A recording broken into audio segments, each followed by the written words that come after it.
Welcome to Oklahoma Memo, the podcast. My name is Ryan Welton, the founder and curator and creator of the Oklahoma Memo newsletter. It's your daily local news recap that I send to you Monday through Friday at 7 a.m. We might do weekends soon, you never know.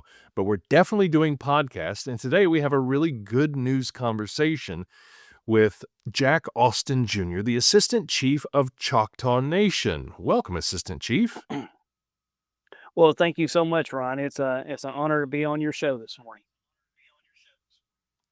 We are here to discuss good news. And the good news is that Choctaw Nation has been named essentially the best place to work in Oklahoma. I mean, there's a list of companies that are in Oklahoma and then companies that are headquartered in Oklahoma, and Choctaw Nation is at the very top. And if I may, I should note that my very first job out of college was in Choctaw Nation as a reporter at the Hugo Daily News. So it is an area I'm very fond with. Assistant Chief, my very first question to you is, I see these lists all the time. What are the criteria to get on this list? And is it something that Choctaw Nation applied for? Uh, as far as applying for this, we were recognized from our employees, Ryan. It was quite an interesting process for us when we were awarded this. I don't know if very many people are aware, but we actually have what we go through and have been going through for the past few years, Voice of Our Associate, which is offered through the Gallup poll. And it's been some great feedback and been allowing us to take measures of creating a better environment for our workforce and for our people that come through the doors in our facilities.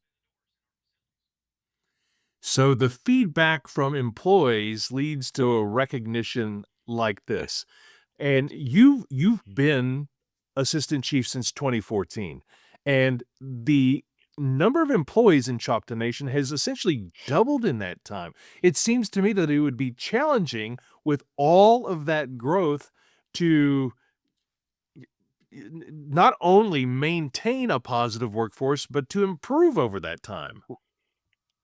Uh, It's right in 2014 we had 6,500 associates at that time. Today we have over 13,000 associates working for the Choctaw Nation. During that time, we have been able to maintain a wonderful culture, working culture within the Choctaw Nation. I'd like to say and this is not because I'm the assistant chief, but if I was an outsider walking in, I would still say this. I believe our associates are some of the best people out there working for other people. And we have some wonderful leadership that ensures they take care, they are concerned about their associates and about the people they serve. So this list is a Forbes list, a lot of press recognition. What has been the reaction from Choctaw Nation employees at being named essentially the top place to work in Oklahoma? I think some were a little surprised, and but the majority were overwhelmingly excited. Uh, they were honored and a sense of pride. As Chief and I have discussed before, just the pride that comes along with that, meaning that what is behind that recognition is how our employees feel they are being treated, and even how that is passed down to the people they are serving. What are some of the specifics of what goes into being a top employer in Oklahoma? And you mentioned culture. Mhm. So are there certain things like childcare or benefits or morale? What goes into this? Sure. All of those things actually. You have your benefits, you have your sense of your culture, your employee feedback, satisfaction. In the old days, what you would consider the old satisfaction surveys. That term hadn't been used in a while, but in a sense, how do the employees or the associates in this case feel they have everything they need to perform at the highest level they can in their roles. So benefits plays a heavy heavy package or heavy role in that, but also feedback from our employees, from our associates. What would you say sets your workforce apart? Is there something that you're looking for in the hiring process? So that is a two-edged sword, right? And then what I mean by that, that's what sets us apart. And I'll take that first. I think what sets us apart is our mission. Our mission is our people that we serve. Being a tribe, we have what I would consider a higher calling, meaning that we serve people. Regardless, we have three branches of government. Um, and regardless if you're in a revenue generating business for the Choctaw Nation, those folks understand, those associates understand where the dollars they generate, that revenue that's generated is going back into the people we serve. It's going back into the communities they live in to further higher education for individuals. And so that's it, it's a little different than working for uh, maybe, and I don't want to categorize this, but in a sense, a typical corporation. We're not a corporation. We may seem like that to some outsiders with the different business ventures that we're in, but we are also a government that provides healthcare services to our people. We also provide development opportunities for our communities that we live in, along with all of the employment opportunities. So it's a little tough when people look at tribes and they have to look outside of comparing with a corporation, if that makes sense. It's not it's apples and oranges. It's different things. It is. So you talked about Choctaw Nation's mission. How does that mission and the Choctaw Nation cultural heritage play into your approach with things like hiring and training and leadership development? Mm. So, it plays a lot into that. A lot of time is spent into when a person associate is onboarded when they first begin in the Choctaw Nation. A lot of our culture and heritage is taught and ingrained, and not only the culture and heritage, but also the why. Why do we do what we do? And yes, it's for our tribal members, it's for our communities, it's for our local schools, the 88 school districts in our reservation area. It plays a huge part. I think our culture, our overall culture within the Choctaw Nation, and I know we stand by faith, family, and culture, but it's also a culture of servant leadership, and that flows throughout the tribe. And so as you move forward, what are some of your priorities for making sure that culture stays in place as you expand opportunities? That's continuing the great things that we're doing while also being having that flexibility and being adaptable to changes. Uh, and that's through the voice of the associates. We want to have real time feedback from our associates. Where can we improve? What are your needs? And so that we can make those changes to continue down this good path. So maintaining the positive vibe that comes from a recognition like this, it's a sports analogy. You see the OU behind me. I'm a sports guy. Yeah, it's easy to win a championship. The Dodgers are finding this out in the World Series. It's easy to win a championship. It is very, very hard to repeat and to keep it up. And I think about things like remote work and workforce expectations. So, how do those challenges come into play for Choctaw Nation, and how do you think about that in terms of the changing job market? That is a great question, Ryan. COVID did a lot of things for the world, good and bad. And one of the takeaways for the tribe is how we could be more flexible, we could be adaptable, and still carry out our mission, still carry on the day to day, and even continue to grow under those conditions. And we've taken those principles and continued to expand upon them. The work from home, that's we still provide that in different roles. And speaking about work from home in difficult to hire positions and to gain expertise, we may lean to that work from home because we've been able to see that we can still be efficient. We can still receive the same effective outcomes from individuals that are work from home. That doesn't mean all of our 13,000 over 13,000 associates get to work from home, but there are those roles that we still deploy in that aspect. Yeah, technology is an amazing thing for things like work from home, but there's nothing like being with a group of your colleagues in one room. They are both necessary. I asked you about this before we started recording. Choctaw Nation, Mhm, you're up to 13,000 associates, and it's about mhm. I think you said 60% tribal membership, 40% non-tribal membership, but it's important to keep everybody connected to the same mission. How do you do that with so many employees? Um, I think the employees that come in understand when they understand all. I'd like to believe that when a person comes to the Choctaw Nation for employment, they understand what we stand for and what we're about in the very beginning. I would say the majority do.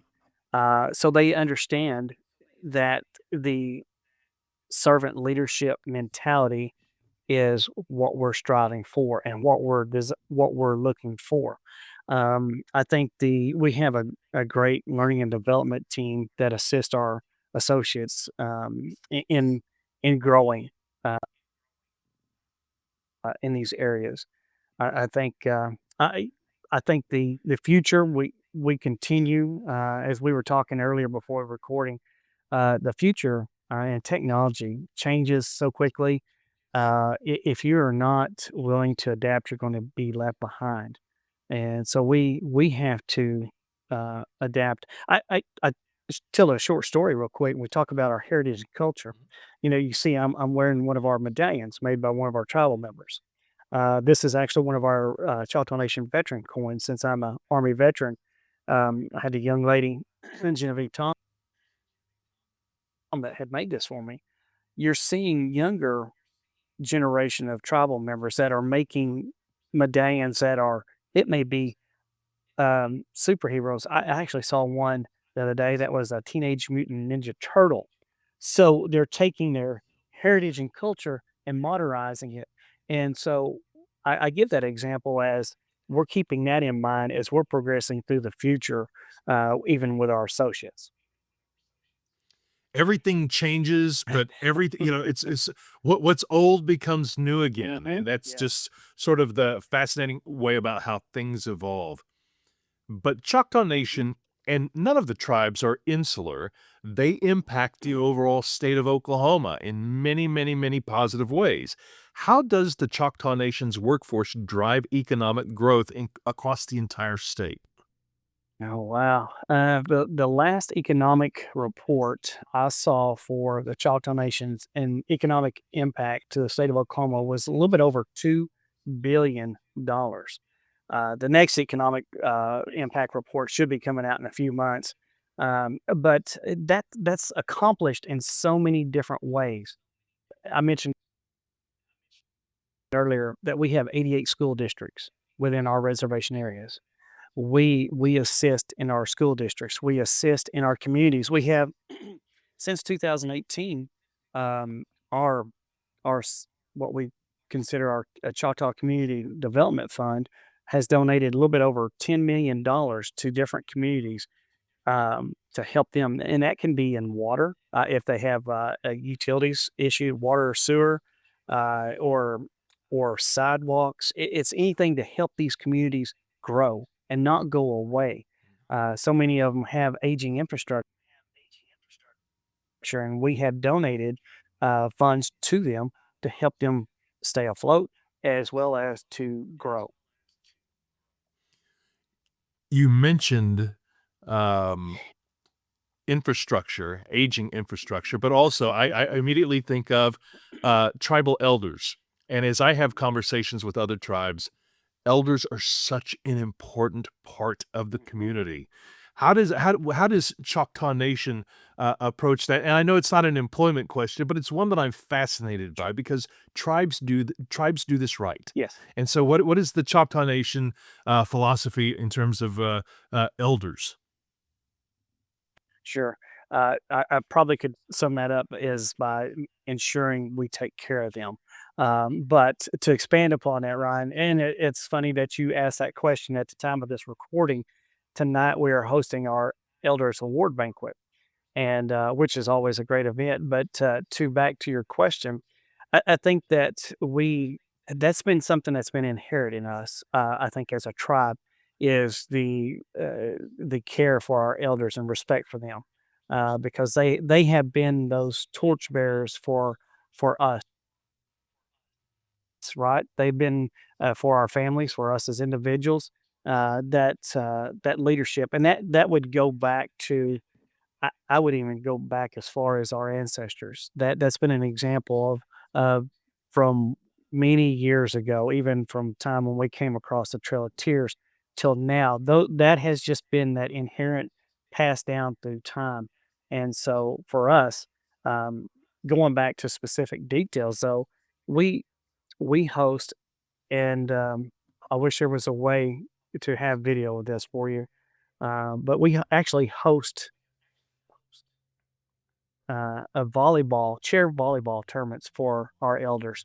It's a lot of fun, very competitive. If you ever get a chance to watch any of this, you need to. But it what it does for our elders, it keeps them active, it keeps them healthy, it keeps them moving. It's part of our healthy aging initiative to keep them active and to if they're more active, their life is longer, they have a longer life expectancy. I know their children, their grandchildren, and great children, they appreciate that. They're around for them. They're still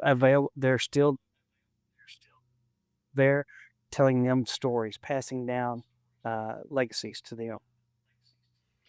All tied to the mission. As I think about the growth of Choctaw Nation from 6,500 to 13,000 associates in 11 years, you're not gonna stop growing. You're gonna continue to grow, and so looking ahead, where do you see the greatest opportunities for expanding employment? I think about AI, I think about data centers. I'm not planting words in your mouth, but I just see all the things in the news. But where do you see the greatest opportunities for expanding employment, and how do those plans align with Choctaw Nation's long-term goals? Well, sure. Well, no, I know you're not planning those words. That's you actually, as soon as you began, I began thinking about AI. Everyone, that's the hot topic right now, right? And that's no different within us, within the tribe. That's one of our topics we're talking about. I think one of the things we're fortunate about is we have yearly, and we have a short term and long term strategies for the Choctaw Nation, uh, uh, with the ability to pivot when we need to. Um, that helps keep us, on a good path. But for the future and future opportunities, we continue to not only look inside the reservation areas for growth of either current or new businesses, but even outside our reservation, outside the state. And it could be either through investment opportunities, or it could be a tribally owned business. So we continue to look at that, and I don't want to give too much away. We're looking at all that right now, and I, for those that will be listening later, they'll be seeing notifications come up through our social media, of where we're headed to and new openings. New openings, that means growth. That means Um, so growth. let's I like these conversations to be educational, and for other companies who aspire to make a Forbes list like this as one of the best employers in the state, in this case, pretty much the top employer in the state, what are some if do you have 1 or 2, maybe 3 lessons that you could offer other organizations about how to get there? I think one is to don't be afraid to listen to your employees or associates. Ask for feedback. Be willing to be challenged. And when challenged, go back and strategize and come back to your associates. And I just think about ourselves. I think about myself and Chief and how when we do receive feedback, Ryan, that we are accountable to that. We hold our own selves accountable. And I don't mean in our roles. That's in Chief and mine and Chief's DNA. When we receive that feedback, we're going to go back. Hey, this how can we navigate this? I think that for outside organizations, I think truly be willing to listen, but also taking that feedback and be willing to create change, positive change, because those positive changes down the road are going to they're going to add to the service of their people. Their employees are going to be happier. The outcomes they're trying to achieve are going to be greater. I think that's one of the biggest takeaways from me and biggest pieces of advice I could give. It is, what the, advice, the counsel you prescribe there, for a lot of organizations is easier said than done. Getting that feedback from employees, Yeah, it can smut sometimes, right? sure it can. I learned a long time ago, but even before got in this role, I don't know everything. There are a lot of people smarter than me, and ask those folks at boots on the ground, so to speak, what their feedback and to take that and make a change. I guess I've been able to go through that process and seen the positive change come out of that. Um, I'll do a really quick story. Chief and I had an opportunity and we met with Colin Powell. Um, One of the things he had mentioned during his speech was he used to sneak away when he used to sneak away, and his staff officers would go looking for him. Well, they'd always find him with some of the lower ranking uh, soldiers. He was asking for feedback, and he would always take that back and work on that. And he got to see that change. And it's a simple and easy concept, but like you said, sometimes it can sting a little bit. And but at the same time, we had to be willing to let our guards down and be willing to accept that and move forward with developing some strategies to create that positive outcome. Our conversation is with Jack Austin Jr., the Assistant Chief of Choctaw Nation, who have been named this year as pretty much the best employer of all time. One of the top employers in Oklahoma. It is an exclusive list, and I appreciate the conversation. I have one more question for you, and not that you have any free time, but you are also an ordained minister. Could you tell us about that and your church? Yes, thank you, Ryan. Yes, I am. I actually passed all the requirements about, I guess, goodness, 2 years ago, and actively minister. My wife and I are minister at Lighthouse Cathedral Church there in Clayton. Have for the last year, and it's quite busy. I have my education has taken me a lot of different places, and I felt led for a long time to do that, and why I chose to wait until I became assistant chief with very little time and to squeeze in another graduate degree, I don't know. But, um, it I love, Ryan, in all seriousness, I do love serving people and seeing their lives change. And, I think, going back even to the Choctaw Nation, that's that's part of our mission is serving those and just seeing their lives changed. Serving tribal members, serving the state of Oklahoma as a whole. It's just a fantastic accomplishment for Choctaw Nation. Jack Austin Jr., Assistant Chief of Choctaw Nation, thank you so much for the conversation. Thank you so much, Ryan. I appreciate it.